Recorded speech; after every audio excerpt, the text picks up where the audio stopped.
Students, welcome back to the another video of fundamentals. और आज का हमारा टॉपिक है इंटरेस्ट ऑन ड्राइंग। इस टॉपिक को करने से पहले हमें ड्राइंग्स को समझना पड़ेगा कि ड्राइंग्स होती क्या है।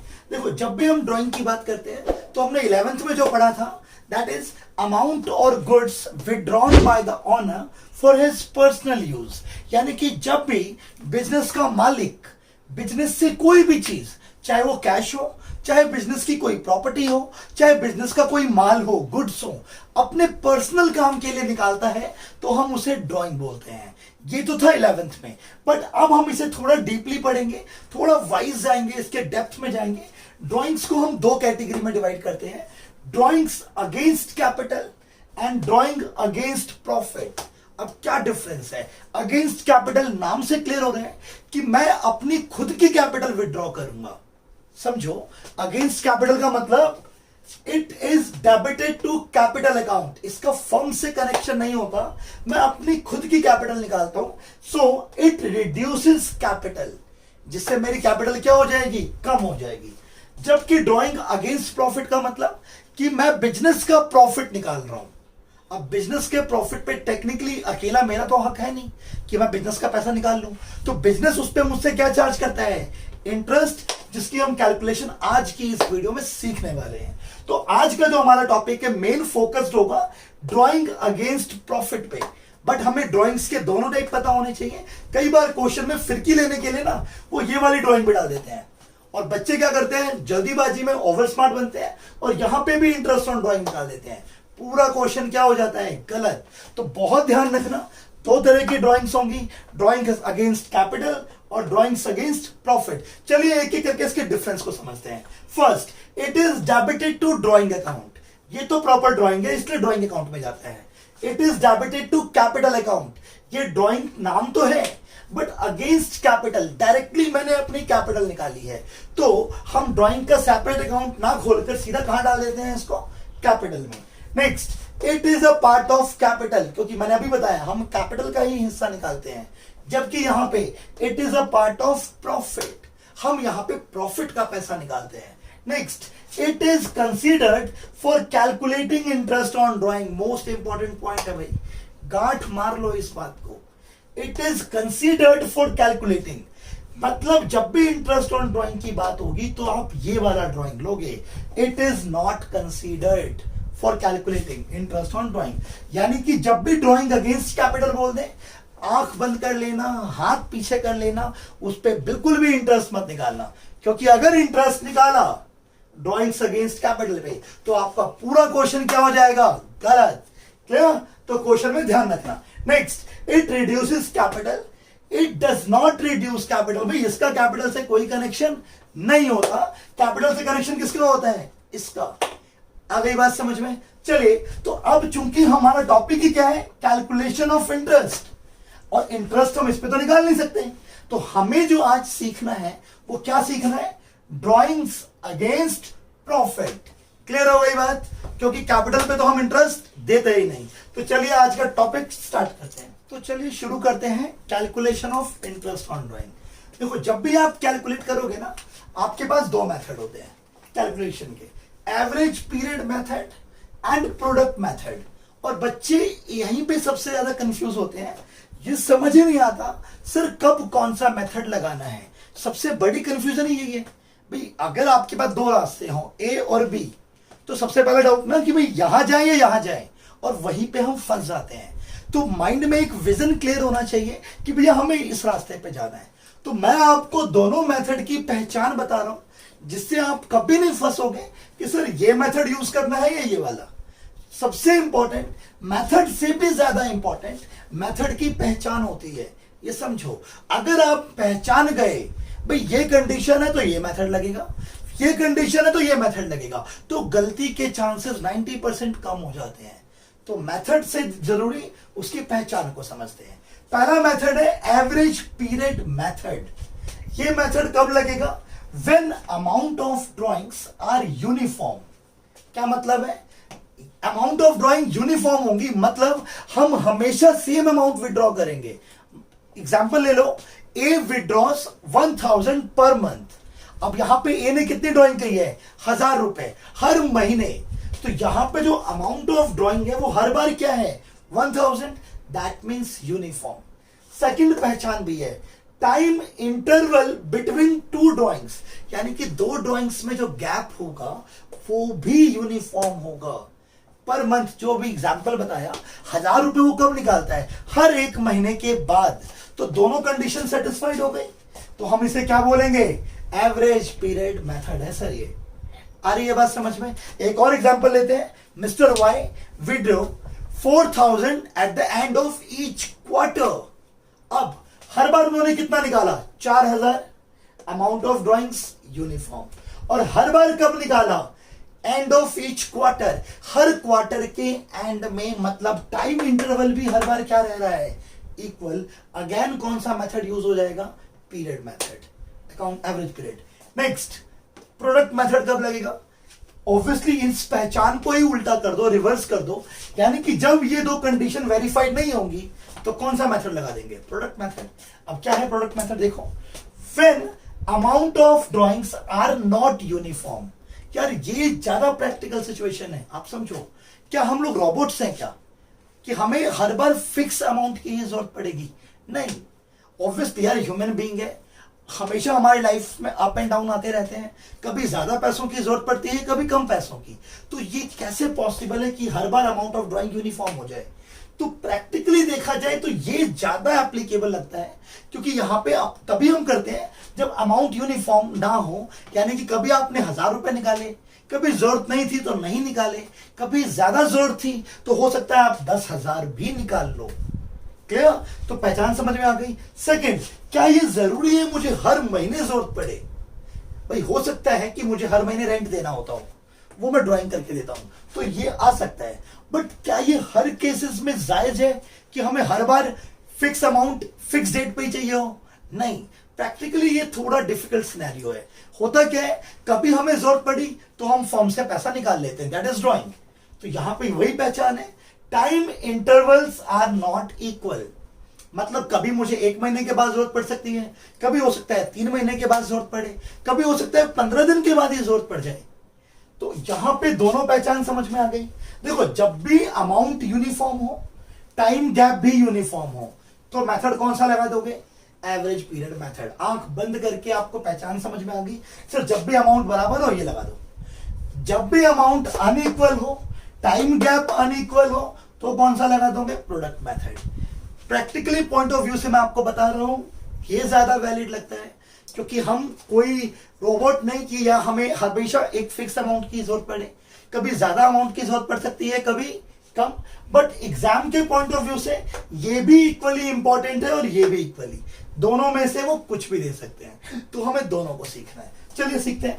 इंटरेस्ट ऑन ड्राइंग, यहां पे एवरेज पीरियड में फॉर्मूला क्या होगा, टोटल ड्राइंग निकालेंगे, कैसे निकालेंगे मैं आपको आगे डिटेल में समझाऊंगा, into rate by 100 into time factor by 12। क्योंकि एवरेज की बात हो रही है बच्चे, तो यहां पे टाइम फैक्टर से मल्टीप्लीकेशन कंपलसरी हो जाता है। आपको टाइम फैक्टर लगाना है, फिर 12 से डिवाइड करना है, so that we can have average monthly drawing, इसलिए हम 12 से डिवाइड कर रहे हैं। Next product method, product method का मतलब नाम से दिख रहा है, तो यहां पे हम टोटल ड्राइंग की जगह पहले क्या निकालेंगे, टोटल प्रोडक्ट। अब ये कैसे निकलेगा आगे हम सीखेंगे, into rate by 100 into 1 by 12। अब यहां पे टाइम लगाने की जरूरत नहीं है, यहां लगाने की जरूरत है। दोनों मेथड नाम समझ में आ गया, इन दोनों की पहचान आपको पता होनी चाहिए हमेशा, और पहचान को ना घोट जाओ, ऐसे आपको याद हो, आप नींद में भी बोल दो कि हाँ भाई अमाउंट इक्वल है हर बार, चल भाई ठीक है, फिर ये वाला मेथड लगाना है। टाइम फैक्टर लेने की जरूरत है, सोचने की जरूरत है। अच्छा अमाउंट हर बार अलग अलग निकाल रहे हैं, कभी 2000 कभी 5000, तो फिर ये नहीं हो सकता, फिर तुम्हें प्रोडक्ट लगाना है, प्रोडक्ट निकालेंगे। क्लियर, तो आपके दिमाग में ये छपा होना चाहिए। शुरू करते हैं अपना पहला मेथड, तो चलिए स्टार्ट करते हैं। फर्स्ट मेथड हमारा जिसका नाम है average period method. Average period method के लिए फॉर्मूला मैंने आपको बताया था, total drawing into rate by 100 into time factor by 12। अब हम इसको डिटेल में समझते हैं। सबसे पहला जो हमारा स्टेप होगा टोटल ड्राइंग निकालने का। अब टोटल ड्राइंग कैसे आएगा, अगर ड्राइंग्स पर मंथ होंगी तो किससे मल्टीप्लाई करोगे, 12 से। अगर ड्राइंग्स पर क्वार्टर होगी तो टोटल ड्राइंग निकालनी है ना। अब एक साल में कितने क्वार्टर होते हैं? 4। तो किससे मल्टीप्लाई करना पड़ेगा? 4 से। ये ध्यान रखना। अगर ड्राइंग हाफ ईयरली होगी, हाफ ईयरली का मतलब 6 महीने में एक बार, तो एक साल में कितनी बार करेगा वो? 2 बार। तो हाफ ईयरली के लिए किससे मल्टीप्लाई करोगे? 2 से। ये ध्यान रखना। कभी भी क्वेश्चन में कंफ्यूज मत होना।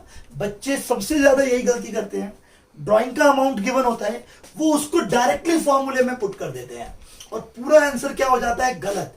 जब भी ड्राइंग का अमाउंट हो, वो ड्राइंग है बच्चे, वो टोटल ड्राइंग नहीं है। तो सबसे पहला काम तो क्या है?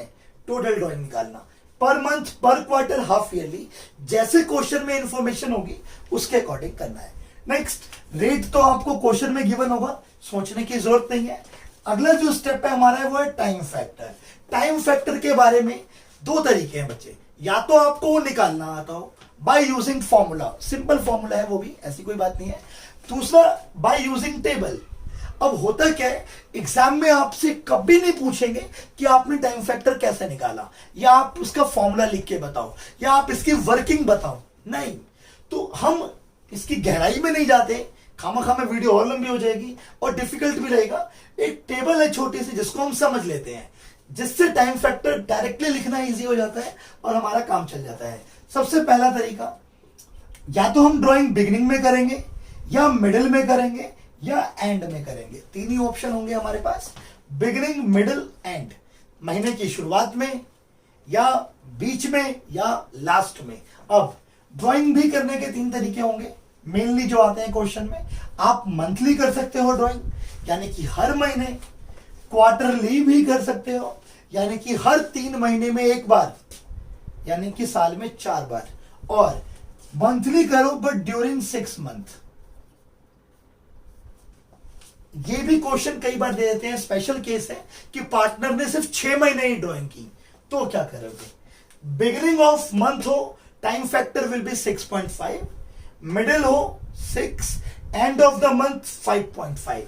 तो यानी कि आप यहां पे देख सकते हो 0.5 का गैप आया है। बिगिनिंग के लिए प्लस, एंड के लिए माइनस, दैट्स इट। अब क्वार्टर में कितने मंथ होते हैं सोच के बताओ? 3। 0.5 को 3 से मल्टीप्लाई कर देते हैं, कितना आ जाएगा? 1.5। क्लियर? तो अब क्या करेंगे? 1.5 प्लस और 1.5 ही माइनस।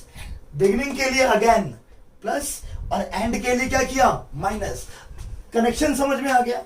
मंथली और क्वार्टरली, यार स्लैब बिल्कुल फिक्स है, मिडिल में 6 ही लेना है हमेशा। मंथली है तो 0.5 का गैप ले लो। क्वार्टरली में 3 मंथ होते हैं, तो 0.5 को 3 से मल्टीप्लाई करो, दैट इज 1.5। तो अब 0.5 की जगह गैप कितने का लेना है?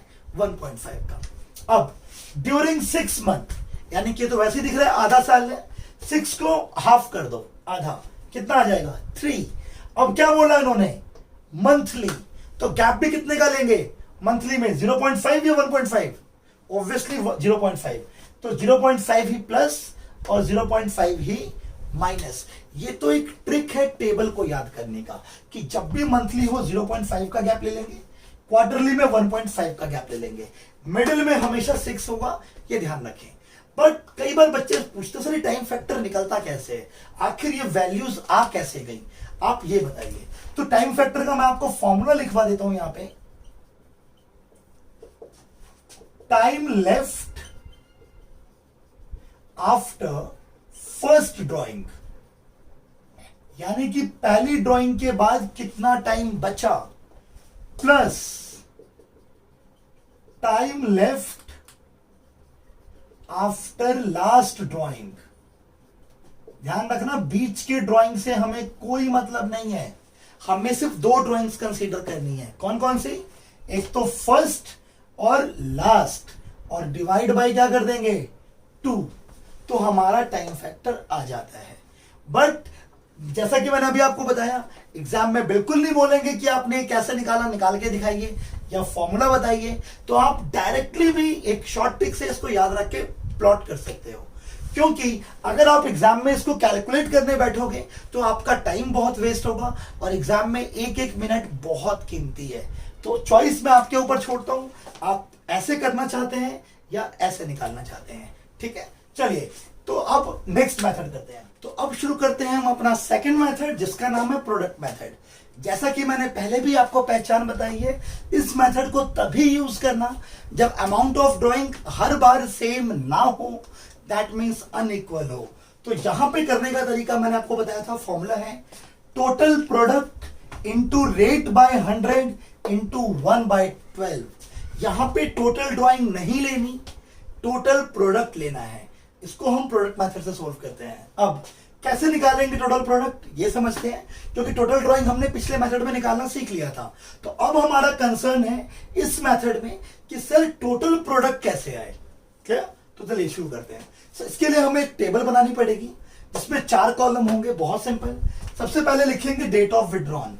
हमने ड्राइंग कब की, कभी भी हम कर सकते हैं। मान लो हम 1 अप्रैल कर ले, 30 सितंबर कर ले, 31 दिसंबर कर ले, वो क्वेश्चन में गिवन होगा, हमें दिमाग नहीं लगाना, वो डेट ऑफ विड्रॉन तो गिवन होगा। अब देखो अमाउंट, जो टाइम इंटरवल है वो अनइक्वल हो गया है। अमाउंट भी गिवन होगा, कभी 10,000 निकाल लिया, कभी 5,000 निकाल लिया, कभी 2,000 निकाल लिया। नेक्स्ट जो हमारा टारगेट है, number of month used. Main point, की पॉइंट है इस मेथड का, कौन सी ड्राइंग कितने मंथ यूज हुई। भाई आप डायरेक्टली तो लगा नहीं सकते, तो आपको ये चेक करना पड़ेगा। पहली ड्राइंग देखो कब निकाली है हमने, 1 अप्रैल, दैट मीन्स ये पूरे साल यूज हुई होगी। तो हम यहां पे नंबर ऑफ मंथ में क्या लिख सकते हैं, 12। ये ड्राइंग हमने कब निकाली है, 30 सितंबर। सितंबर तो खत्म हो गया, तो अब कितने मंथ यूज हुई होगी, अक्टूबर, नवंबर, दिसंबर, जनवरी, फरवरी, मार्च, दैट मीन्स 6 मंथ यूज हुई है। और अगर नीचे वाली ड्राइंग देखो, ये कब निकाली है हमने, 31 दिसंबर, तो दिसंबर खत्म, कितने मंथ यूज हुई होगी ये, January, February and March, that means number of month use कितना आ गया, 3। अमाउंट को आप ए से डिनोट करोगे, नंबर ऑफ मंथ यूज को बी से करोगे, तो प्रोडक्ट कैसे आ जाएगा, ए इंटू बी।